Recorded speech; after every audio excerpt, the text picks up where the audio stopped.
Hospital porters, pride and dignity, stop the New World Order. Welcome to her Panwo TV. And please excuse my attire, but my heater's broke down, so I'm hopefully getting it fixed soon.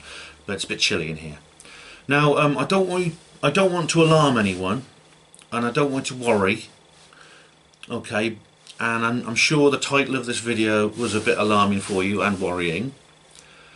It's something I have to discuss. It's a subject I have to discuss, but it's not as bad as it might sound if you just see the title. Okay, I'm making this video as a precaution, and a precaution against an eventuality which is unlikely, but it's likely enough for me to make this provision. By making this video and uploading it so that you can all see it.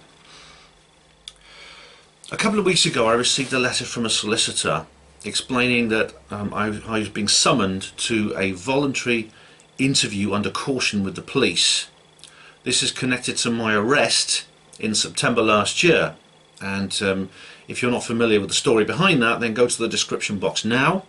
You'll see a link to my video called Brexit Betrayal Protest 2, the Bojo Revolution, where it's all described in there very clearly.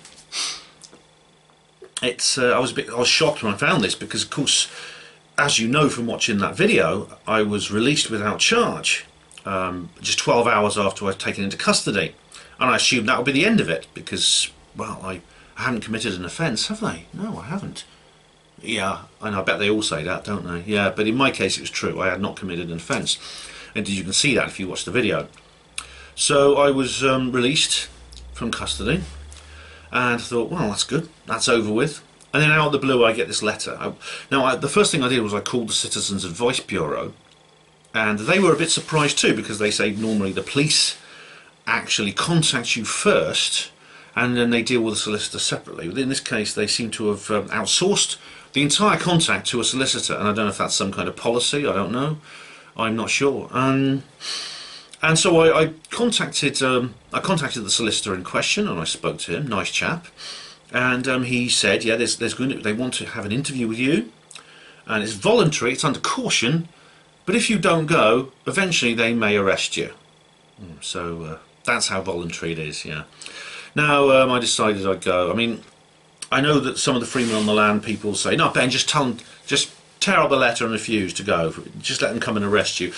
Now, I have, in the last couple of years, I've fallen out of love a bit with the Freemen on the Land movement, I must say. I haven't rejected all its principles.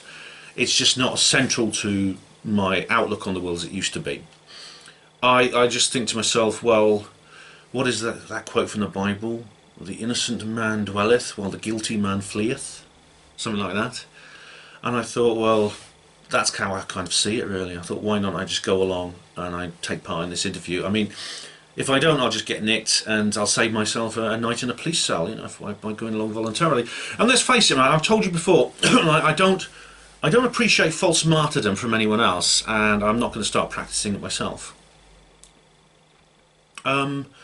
So I agreed to go along to a voluntary interview, and I have made an appointment, and that appointment is tomorrow. It's in London at a police station, and so I've got to go there. Right. And my solicitor, the solicitor who is contacting me, is going to be there as well, and the police just want to ask me some questions. It's probably nothing. I mean, if they were that worried about me, in fact, even the solicitor didn't say this, but the person at the Citizens Advice Bureau said this. They said if they were that certain they'd have arrested me, they'd have come back and arrested me, and they didn't. A voluntary interview under caution is not a cosy chat. It is something. It is a very serious matter. I've been researching this in detail. It's become more common in recent years to do this rather than just arrest people. And they say it's often used with historical offences. So I suppose September last year is history, isn't it?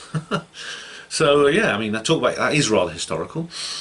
So I'm going to go along. Now, the chances are they just talk to me for a little bit, ask me some questions about focused on the issues of the day, and then let me go. Just let's say thanks very much and I go home.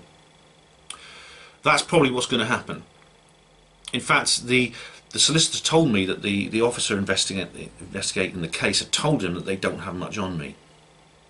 That's the good news. That's the good side of it.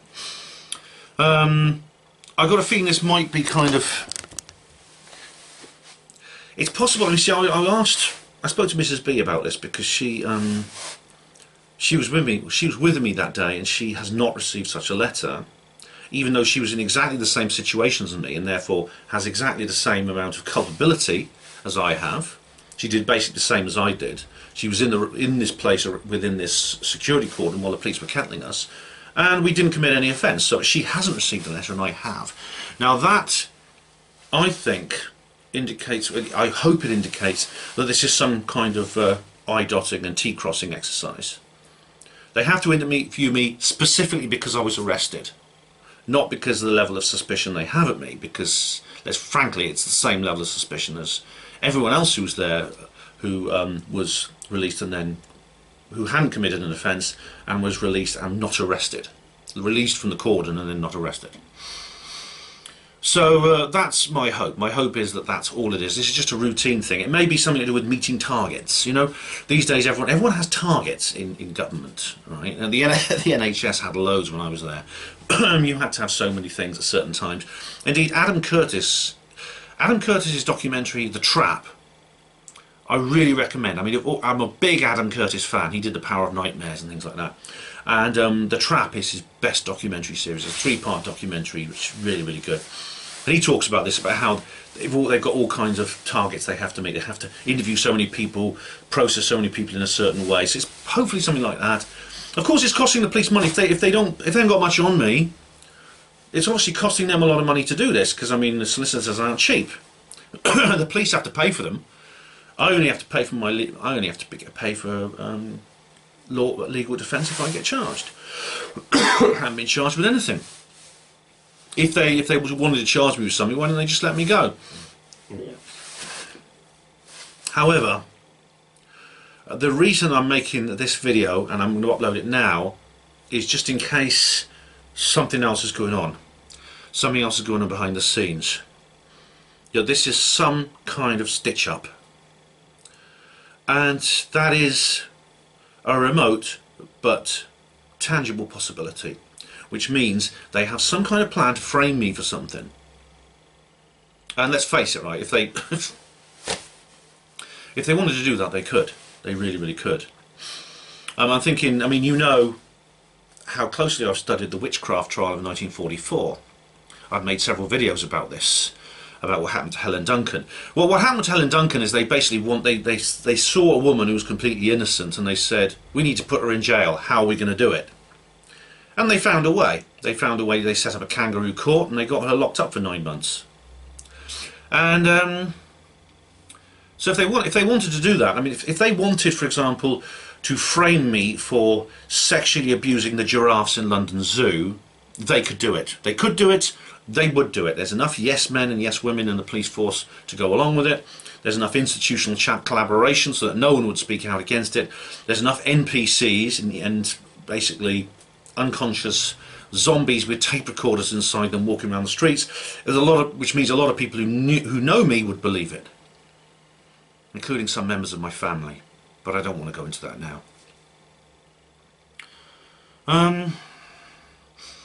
By the way, if I've got to ask this question as well, could I be like Helen Duncan? I mean, is this...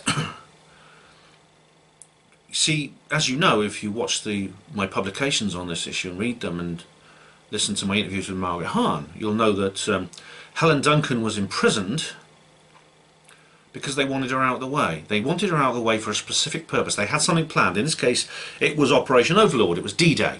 And for reasons I explain in my publications, my videos on this and other things, Helen Duncan was a threat to national security. She was a threat to the war effort. She was a threat to the very strict secrecy of the D-Day preparations, the landings in Normandy on 6th of June 1944.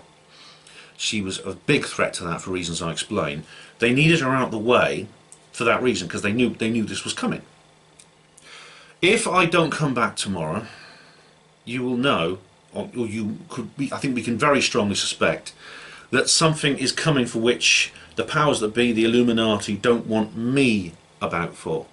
Something they may have planned. They may have something planned if for example I'm charged and imprisoned, they may have something planned which is going to appear during the duration of my sentence, that is while I'm in jail, and it'll be something they don't want me on the scene to talk about. They want me safely locked up where I can't get online and make ranty videos and things like that. It's a possibility. Not certain, but it's a possibility. It's weird. I mean, it's weird, like, because I know some of you will think I'm being paranoid, and maybe I am. Maybe I am. I hope I am. But my track record, or the track record I have in my relationship with the authorities of various kinds, indicates otherwise, because there's been other situations like this in my life.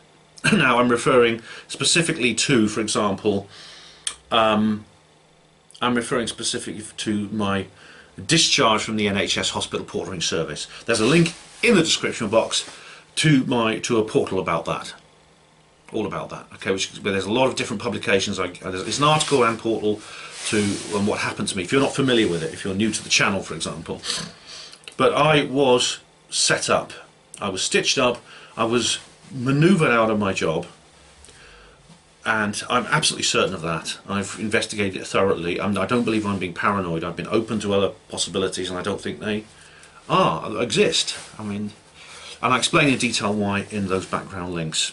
There's been other examples as well. There's been the rather unusual level of attention that I received from social workers when my daughter was a small child.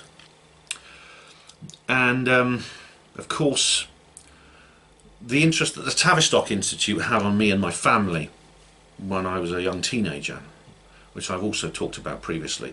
I'll try and find a link for the description box for that as well. There's several I could probably put up there.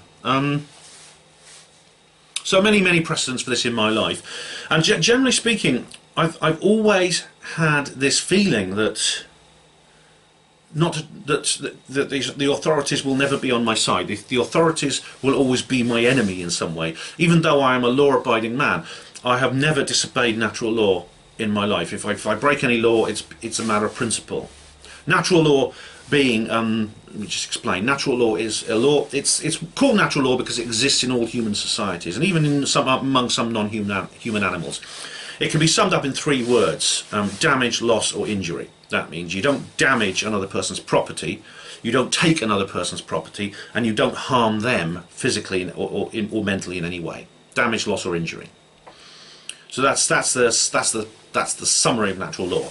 All human societies have natural law because they couldn't function without it. Non-human animals, many of them also do. A wolf that breached natural law would be shunned and driven away by other members of the pack. I've never broken those laws. Now, of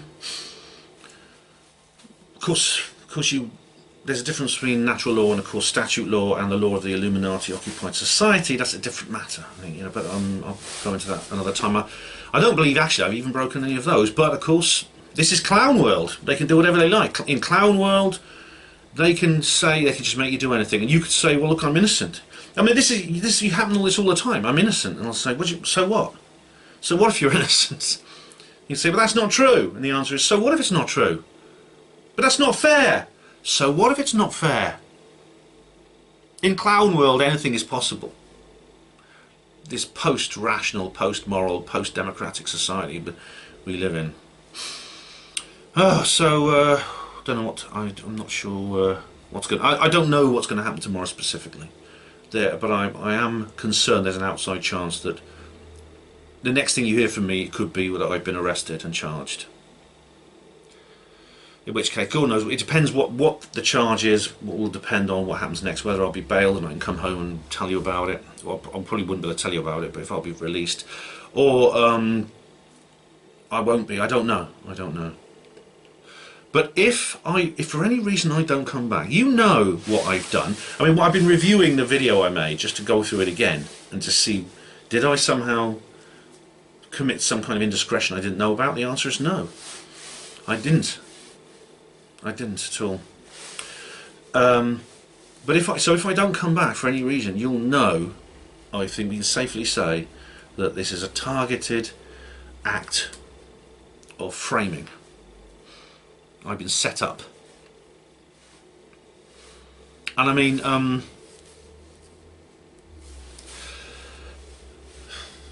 I know it's controversial, right? But there's many other examples in the truth movement. I mean, Tony Farrell. I'll put a link in the description box to that. And there's also Tyler of Secure Team 10. Now, I'm not exactly sure what's true or false with that. I really don't know. Funnily enough, this came up in the Mindset podcast today, so I'll put a link in the description box to the Mindset podcast.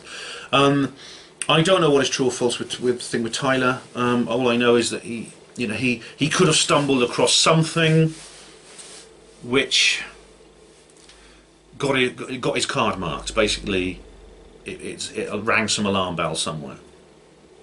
I know that some people say, well, oh, he talks crap. Well, he does sometimes, yeah, but not all the time. He doesn't always talk crap. You know, he sometimes posts something I think maybe relevant. He may have stumbled across something that has got him like got a little red bead on his head.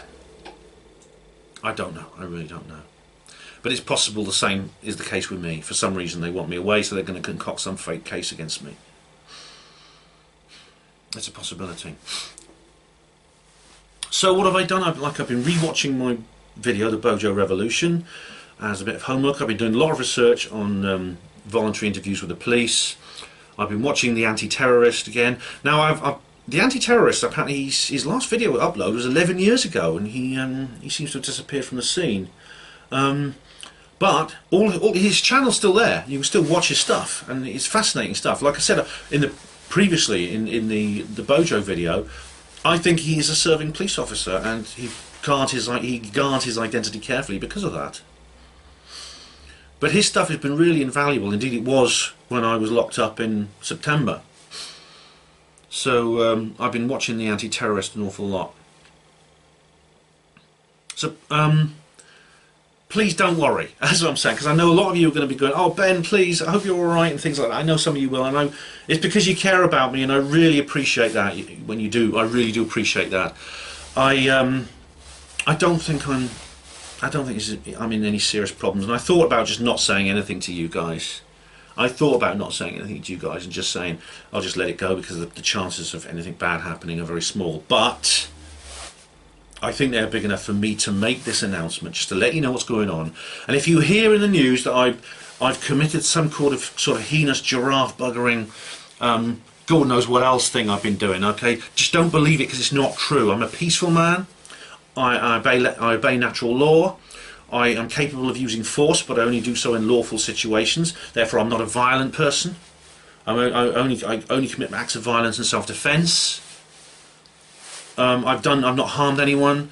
I've not committed anything I think that breaches the law. So please just don't believe it. Please don't believe it. Please don't. I will take my Panmo TV camera with me tomorrow to London, and I'll film as much as I can. Obviously I can't film inside the police station, but I'll do a little reportage just to let you know what's going on, and I will upload that as soon as possible when I come back. If I come back, only kidding. As soon as possible. I'll upload it as soon as possible. It's weird, we were talking about this on the Mindset podcast. I couldn't say anything on the air, but you know, the stuff about Tyler came up.